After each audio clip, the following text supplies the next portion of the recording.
ورتل القرآن ترتيلا ورتل القرآن ترتيلا.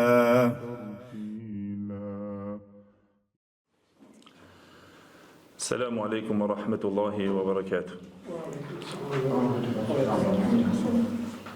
الحمد لله الذي أنزل القرآن تبيانا لكل شيء وجعل تلاوته عبادة وجعل تجويده زينة للقراءة وأمر نبيه بأن يرتله ترتيلا صلى الله عليه وعلى آله وصحابته ومن سار على نهجه إلى يوم القيامة وسلم اللهم تسليما كثيرا.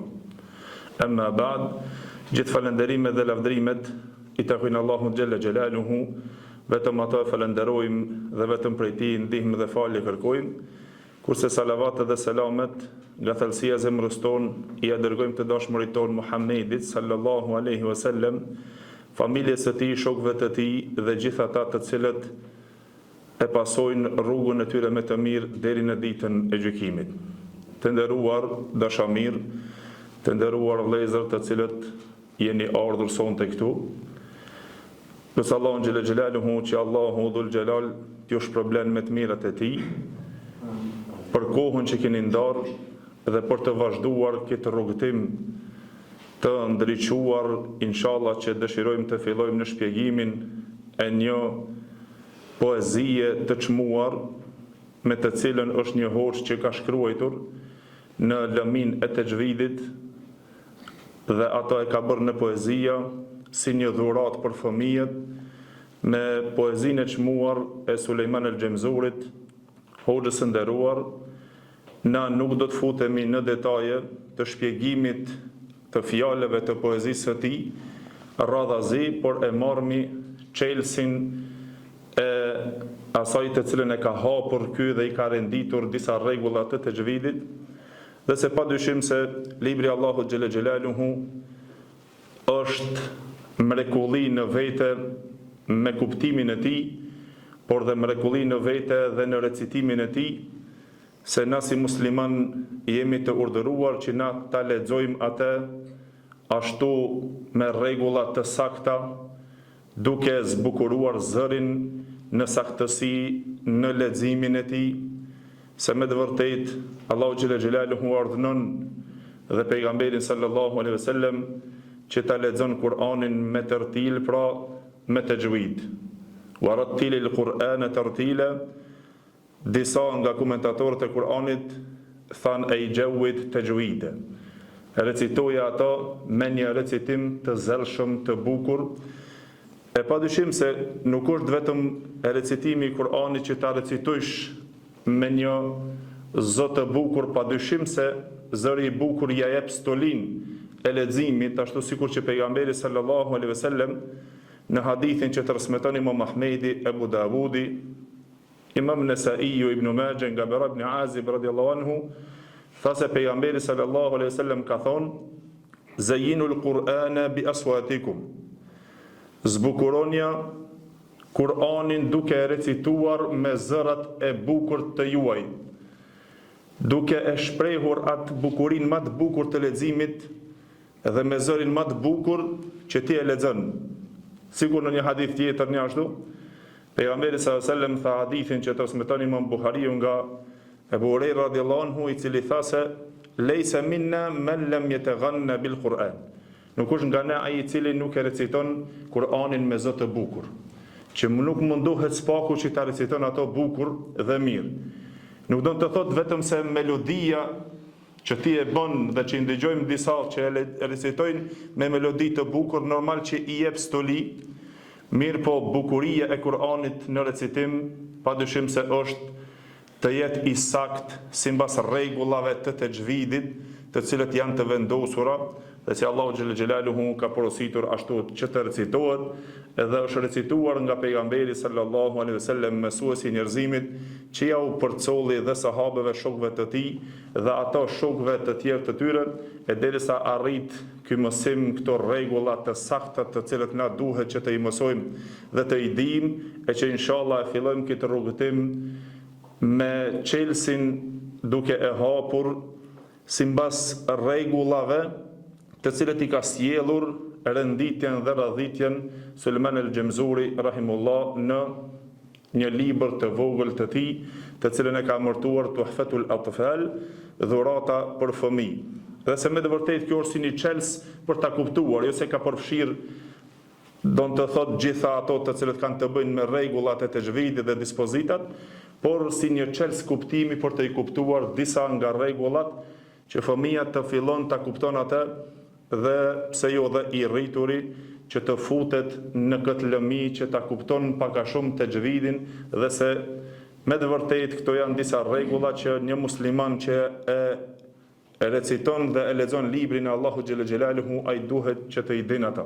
Libri i Allahut xhelle xhelaluhu është libër i çmuar dhe sa ai don lexim shumë edhe me leximin don saktësi dhe një ashtu me këtë shpresë shpresojmë që të pranohet dhe të ngritet kjo fjala Allahu xhelle xhelaluhu te Allahu xhelle xhelaluhu dhe ta pranon nga ne.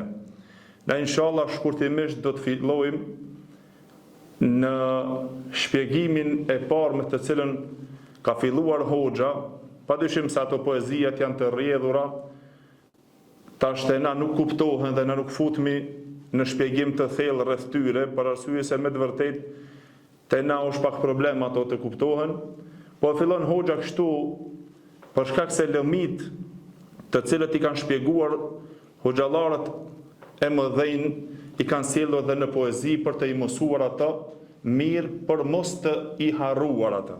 Dhe se kjo ndihmon në poezi shumë për ta përvetësuar një lëmi apo një lëm. Dhe të jesh i zellshëm në to dhe me të vërtetë ato pastaj nuk e harron.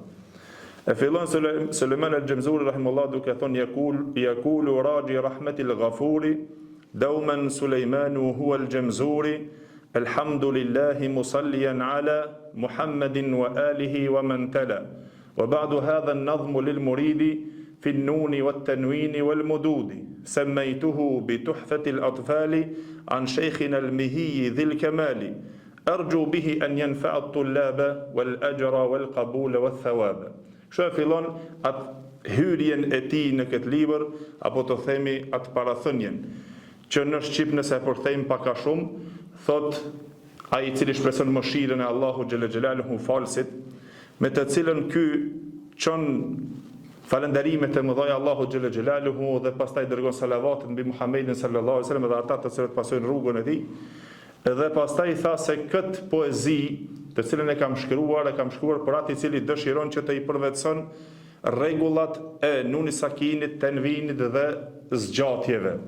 Pra ma shumë është fokusuar të disa si nuni sakini dhe tenvini, si ka të bëje për shembull për zgjatjet, ka të bëje me lamin, me sukun, pra disa rregullat të cilët janë pak si thelbësore, me të cilët njeriu starton që të i din për të lexuar një lexim apo për të recituar një recitim, pra të saktë dhe të bukur dhe të mirë në leximin e Kuranit. E pastaj ta shpresoj që me këto të arrin shpërblimi Allahu xhelle xhelaluhu, të kenë dobi nxënësit, talebet dhe të ketë prani inshallah te Allahu xhelle xhelaluhu. Tha e kam emërtuar Tuhfatul Atfal, dhurat për fëmijët, tha nga hoxha i njohur pra Sulejman el-Xemzuri. Pastaj fillon hoxha duke e cekur me njëherë, pasi që vijon dispozitat e nuni sakinit dhe tenvinit. Edhe filloi duke thonë li nuni in teskun walit tenwini arba'u ahkamin fa khudh tabini. Tha për nunin me sukun dhe tenvinin, tha kur të vinë ato, atëherë hasim tha në 4 rregulla.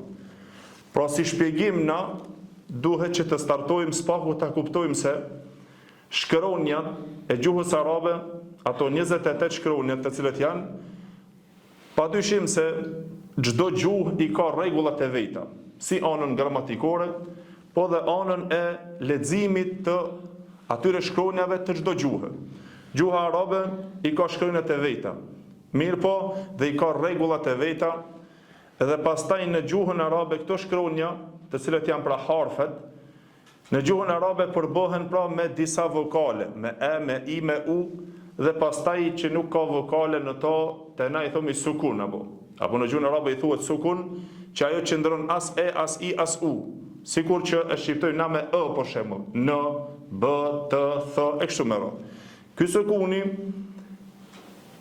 çdo shkronjë pastaj ka disa prej shkronjave që kur të vinë ato shkronja, na duhet të shikojmë për arsye se ato shkronja, si çdo gjuhë dhe në gjuhën arabe, nëse e fillon fjalimin, ose foljen, ose në ndonjë emër, ose sido që tjetë ajo, nëse fillohet, ajo fillon me ndonjë shkronjë. Ka ajo shkronja elif, ka ajo shkronja be, ka ajo te, ka ajo the, fillon, por gjithherë varet cilat janë ata shkronjat të cilat do të vinë pas. Dhe njëra prej shkronjave të cilat është që quhet shkronjë e vështirë dhe është shkronjë e tingullit hundor. Ajo është n-ja e cila del pra me majën e gjuhës duke e mbështetur në tavanin apo në fullën sipër të themi, dhe ajo e mshel komplet dhe del zëri dhe artikulohet, kjo shkronjë pra artikulohet nga zgavra hundore. Nuk del ndryshe për vetëm se nga zgavra hundore, nuni me sukun apo tenvini. Pra nëse është, dhe me thonë, kjo zgravar si për dhomëve këtu, me majën e gjuhës komplet e vendosën këtu, dhe ajo komplet del nga zgavra hundore. Nëse mbyllim hundën, nuk del nga ajo asnjë artikulim, asnjë zë, asnjë shkronjë. Por nuni me sukun, si shkronjë, kjo artikulohet nëpërmjet zgavrës hundore. Por atë i thënë shkronjat hundore. Cilat janë ato shkronjat hundore? Harf gunne, për shkronjave të cilat janë hundore, pra janë nuni dhe mimi. Edhe mimi, nëse i mëshelim për me e artikuluar shkronjën e mimit, duhet me i mbyllur buzët edhe të del nga zgavra hundore. Për me dal zëri edhe për të u kuptuar apo për të u artikuluar kjo shkronjë. Për shembull, nëse thëmë nëse si mbyll buzët, atëherë nuk ka shkronja mim. Shkronja mim nuk ekziston, po qysh edhe del ajo artikulohet nga zgavra hundore. Dhe një ashtu pra dhe nuni, e mbyllet goja ngel e hapur mirë po, mbyllet me gjuhë nga mbrenda dhe E përderisa këto shkronja kur vinë me sukun, duhet me dalë me zgavrën hundore. Shkronjat të cilët do të vinë pas, atëherë do të hasë, ndoshta në problem në artikulimin e shkronjave që vinë pas, do të hasë në disa probleme. Dhe mu për atë këto shkronja, nuni me sukun dhe tenvini, atëherë hasën në disa rregulla. Për atë hoxha tha, o vëllezër, li nuni in teskun u lit tenvini arba'u ahkamin. Nuni me sukun kur të vjen, apo tenvini, hasë me njëherë në disa rregulla, të cilat kanë të bëjnë. Sidomos shkronjat të cilat do të vinë pas. Pra nëse është nuni me sukun, dhe na i kemi shkruatur pra këto mësimin, që të shikoni dhe të shpjegojmë se çka është nuni me sukun dhe çka është tenvini. Pse? Për ta kuptuar se pas nunit me sukun dhe tenvinit, pra ndodh që të kuptohet se pse janë këto rregulla. Dhe sipas asaj do të vinë, Allah shpëlbej. Sipas asaj pra vinë dhe rregulla. Tamam? Atëherë, çështja është se për shembull nëse thomi se vjen elifi apo vjen hemze në shqiptimin pas nunit, atëherë me njëherë do të hasim me ndonjë rregull. Pse se nuni me sukun, nëse thomi men, e kështu me radhë, ajo që ka vjen pas, ajo do të hasim me ndonjë rregull. E ato të cilët vinë shkronja të gjitha, të cilët vinë pas nunit me sukun dhe tenvinit, ato kanë të bëjnë vetëm me 4 rregulla. Kështu tha hoxha Sulejman al-Xhamzuri. Shkronjat që do të vinë të ngelurat pas nunit me sukun dhe tenvinit, tha të gjitha ato do të futen në 4 rregulla. O do të jetë rregulli i parë idhar, o do të jetë idgham, o do të jetë iqlab, o do të jetë ikhfa. S'ka shans jashtë këtyre tjerave. Tamam? Pse? Për arsye se ti klasifikohen ato shkronjat se cila futet në vendin e vet pastaj. A është idhar i qartë që shfaqet nuni me sukun para këtyre shkronjave? Apo pastaj nëse vjen para atyre shkronjave të cilat kanë të bëjnë me idgamin, apo nëse vjen me iklabin, apo nëse vjen me ikhfa, si do shqiptohet e kështu me radhë, e gjitha kjo pra, inshallah në vijim, neve na duhet që të dim dhe të shpjegojmë. Por çka duhet të dim tash, çka është nuni me sukun? Si është nuni me sukun? Ku është dallimi me nuni me sukun? Pse të jetë dispozita apo rregulli i nunit me sukun dhe tenvinit? Se ndoshta na shumë herë kemi kaluar apo shumica e jo ne dim të gjvidin dhe kemi ndëgjuar, mirë po, kur ta marrim në praktik kemi problem apo hasmi në problem. Pse? Mos kuptimit të ati mësimi apo asaj dispozite për të cilën dhe me thonë ke mësuar apo është shkruar ajo. Nëse e kupton një herë, nuk e ki problem gjithherë. Nëse e kupton se i gjithë mësimi i këtyre 4 rregullave, të cilët shkruan do të shpërndahen pastaj në për këto vende, atëherë nuk e ki problem ta kuptosh se çështja që ka me nunin me sukun. Cili është shkaku që i bën këto rregullat 4, idhari, idgham, ikhfa, iklab, që ka nuni me sukun edhe tenvini. E atëherë do të me mësur mirë pse e ky nuni me sukun me urdhë. Çka do të thotë kur vjen nuni me sukun? Çka është nuni me sukun dhe si vjen dhe ku vjen dhe cili është dallimi mes nunit me sukun dhe tenvinit? Çka është tenvini e kështu me radhë. Për ato të cilën e kemi shkruar, këtu e shikoni kështu.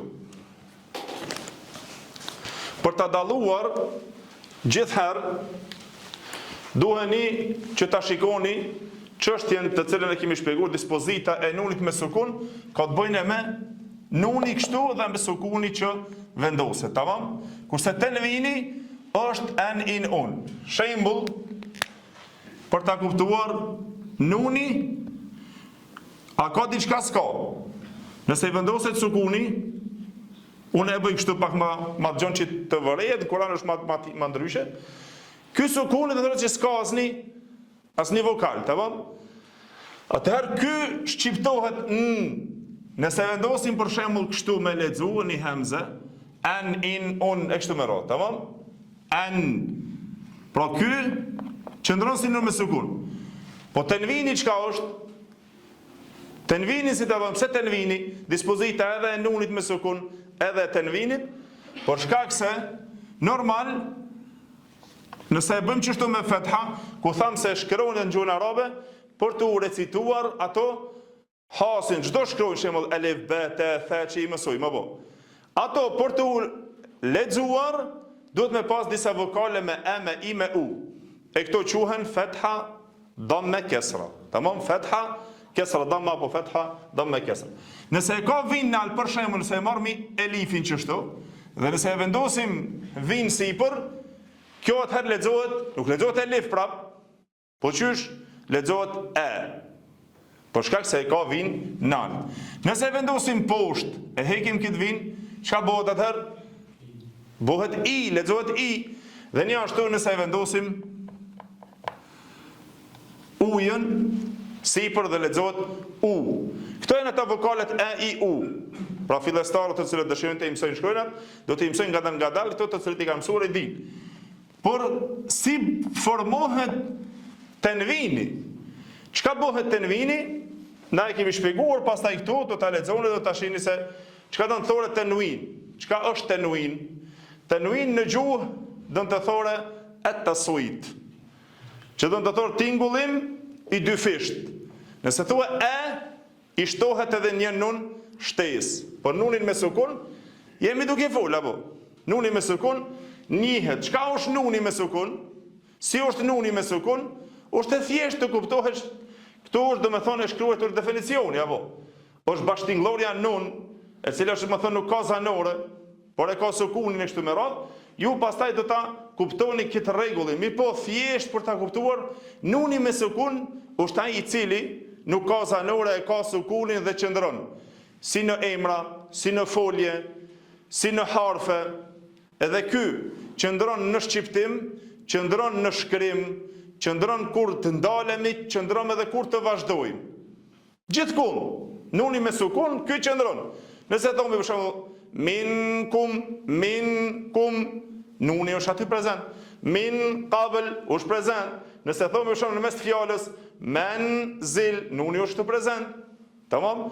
për të dalluar për shembull nunin. Jo min në fund është prezent, te harfi atje min qabl është prezent. Do të thonë, u ndale min e vazhdove min qabl, apo kje në mes munzil, apo vetëm nuk fillohet me nunin me sukun. Do të thonë vetëm nuk fillohet në, po gjithherë vjen në mes, në folje, në fund foljes, në emra e kështu me radhë. Mun khanika e kështu me radhë. Pra do të thonë çështja është se ky vjen çdo kund. Është i thjeshtë për ta kuptuar për kufizimin dhe dallimin e nunit me sukun. Por ku është dallimi, tham te tenuini? Si formohet tenuini? Çka është për qëllim tenuini? Tenuini është ai tingulli i cili është i dyfisht. Nëse është e, dyfishohet një nun i cili është nun shtesë. Ja shtojmë një nun shtesë, për shembull, nëse elifi e ka kit, si lexohet e apo? Nëse ja shtojmë edhe një vi, si bëhet? E kësaj i thojnë tenvin. I shtohet edhe një shtesë dhe bëhet an, i shtohet shtesë. Nëse është me i, e kemi shkruajt atje apo. Nëse i bëhen dy, bëhet in. Nëse i vendosen një u, edhe një bëhen un. Ky është tenvini, pra, që të kuptohet se tenvini është nun sakin zaid. Është nuni me sukun shtesë, i cili qëndron vetëm në emra. Tamam? Si në emra, pra gjuhën arabe, sikur çdo gjuhë i ka emrat, i ka foljet, i ka kështu me radhë, por qëndron vetëm në emra. Nuk vjen për shembull tenvini në mes foljes, minkum e kështu me radhë. Po çish vjen vetëm në emra. Për shembull se thomi Muhammed du apo Muhammedun, pra në fund të emrit vjen emri. Shembull e kemi kitaben, me dy bëhet kitaben. Kitabun, ky është emër, libri apo. Në gjuhën arabe vjen në fund emrave gjithherë. Kitaben, kitabun, kitabin. A është e qartë? Ose për shembull, cilën do për shembull për emrave të cilët ka të bëjnë me tenvin, për shembull edhe emrat e Allahu xhallahu xhallahu, Ghafurun, Rahimun, Rahimin, Rahimen. Këto to janë tenvine. Po tash kur vjen pas tenvinit, atëherë hasim na. Hasim do të thonë në dispozit. Shkronjat të cilët do të vinë pas tenvinit. Pra shkurt ju i lexoni këto dhe i mësoni për ta kuptuar, pra thjesht është, pra nuni sakin terminologji është ajo nuni i cila është nun me sukun shtesë, që vjen pra në fund të emrave, por që ndron në shqiptim edhe në vazhdim kur ta vazhdojmë. Dhe nuk qëndron në shkrim, nuk shkruhet për shembull me shkruajt tashkar, për shembull bën, nëse e mormi bën, be, tash e bëjmë ben në, nuk bëhet ben në çështu, po jo. Vetëm i shtohet edhe një elif, edhe bëhet ben për shembull. Tamam? Ben, bin, bun, ren, rin, run, e kështu me radhë. A janë të qarta këto? Këtyre si mësime shkurt, që mos ta tollovisim më shumë, pastaj ju i shikoni se kur të hasim pra në këto shkronjat të cilat kanë të bojnë, atëherë hasim në dispozita. Pa nuni me sukun, kur të vjen, dhe tenvini, çka do të me botër? Do të me shiku se çka ka ardhur prej shkronjave pas tyre. Cilat shkronja kanë ardhur, atëherë shkronjat do t'i ndajmë në 4 dispozita. Parat hoxha, tha linnuni in teskun walit tenwini, arba'u ahkamin fa khudh tabini. Nuni me sukun kur vjen. Apo tenvini, atëherë hasim në 4 dispozita. Edhe pastaj vazhdoj të i shpjegon. Fal awwalul idharu qabla al ahrufi, e para është idhari, e dyta idghami, e treta iqlabi, e katra ikhfaja. Atëherë, shkronjat e ngelura, ato 26 apo 7 që kanë ngelur, çka e bëjmë? I vendosim, do ta shikojmë cilat vijnë pas nunit me sukun. Thjesht për ta kuptuar dhe mundesh me ja shpjeguar dhe të tjerëve. Tamam? Pra e shkruan një herë, lapsat dhe fletorët merrni, shkruani mirë se e ke të shkruar dhe inshallah gjithherë pastaj mo nuk e ki problem. A është e paqartë diçka apo jo? Deri këtu mirë jemi, jo? Allah është problem. Atëherë pra gjithherë e kam qëllimin për ta dalluar këtë dispozita apo këtë mësim me titullin dispozita apo rregull i nunit sakinit e tenvinit, që mos të hutohesh në Kur'an pastaj me shikuar se çka vjen pas. Nuk e di tash a është idhar, a është idgham, a është ikhfa, jo. E shikon, ka ardhur nuni me sukun, çka pas nunit, ka ardhur tenvini, çka pas tenvinit, cilat shkojnë kanë ardhur? I marrëm 6 shkojna do t'i fusim në idhar. 6 shkojna tjera do të vinë në idgham, një shkojnë në klab, 15 në ikhfa, shkojnë të u kri, dhe me thonë mësimi i nunit sakinit e tenvinit. Mo nuk e ki problem. Në Kur'an lexon vazhdimisht gjithherë se ki problem, pastaj mundohesh gjithherë në praktik. Dhe pastaj zbukurohet dhe leximi, se nëse njëri nuk lexon për shembull me tajwid, sidomos tash për shembull pe marrë shembull nunin sakinën e tenvinit. Nëse nuk e lexon ashtu sikur që është me rregulla, e shpon veshin atij që e din dhe nuk ja jep zbukurimin e zërit bukur ashtu sikur që meriton Kur'ani të lexohet. Nëse e lexon për shembull, nëse vjen nuni me sukun pas vjen shkojna jo për shembull, që duhet më shkri, më bojt gam. Vën njëri dhe lexon men yaqulu. Apo ti më një herë vërin, këtu pas kësaj ka ardhur diçka. Çka do të më i bëj, do të më shkri men yaqulu. Nëse vjen për shembull hamzja dhe pas nun, do të thon para se ka ardhur nuni me sukun. E shikon nunin ka ardhur hamzja. Vjen tjetri ta e mban. Men aman, që të bën melodi apo. Ose për shembull vjen nuni me sukun, vjen pas ajni, për shembull te surja Fatiha, siratal ladhina an'amta apo. Vjen tjetri me melodi që të zbukuroma, do të më zbukurozonin, a surat po, çka më bë? An'amta. Atëri thu jo. Pse? Se këtu kemi rregulla të tjera. E bërat inshallah do të vazhdojmë për shpjegimin. Por kjo i ngjan njëjtë sikur na tash me që mbledh që punojmë bujqësinë apo shati jo në të tjerët, pra kur i mbledhim kokat e patligjonit. Mas pare pregadit e landezën, e pregadit vendin ku di vëndësh dhe pastaj ata kokat i zgjedh. Kjo ma e mira këtu, kjo tjetra ma e pjekur këtu, kjo tjetër këtu, pra dhe mbërsi ato dalohen, klasifikohen, apo sikur ato madhrat të cilët shesin pra në treg, a i me njëheri klasifikon ma të mirat cilat janë të ky vend. A i tjetëri të ky vend, a tjetëri të ky vend, dhe pastaj i din. Dhe shkronjat atëherë nëse i kuptojmë, inshallah me lejnë Allah Gjellë Gjellalu, shumë le është që të ecim pastaj. Në rregull, pra me kaq inshallah nëse nuk ka diçka të jo të kuptuar, kjo është pra si dallim shkurt dhe pastaj do t'i lexoni ju inshallah shkrimin të cilën janë pra në dras të shkruara ato definicionet, por unë dua të që ta shpjegoj pra si më thjesht dhe më të kuptuar që të jenë ajo që vijon, e inshallah pastaj vazhdojmë me leximin dhe me praktikimin. Allahu ju shpërbleft. Në vijim inshallah pastaj vjen idhari, idghami, iklabi, ikhfaja, është të mëra që do të mundohemi që ta shpjegojmë sa më thjesht, sa më mirë, sa më bukur për ta kuptuar edhe mo inshallah mos të kemi problem në lexim e në praktik. E inshallah pastaj boj gjithë lexues të bukur të Kur'anit edhe boj bile dhe hafizat e Kur'anit. Allahu ju shpërbleft. Alhamdulillahi rabbil alamin.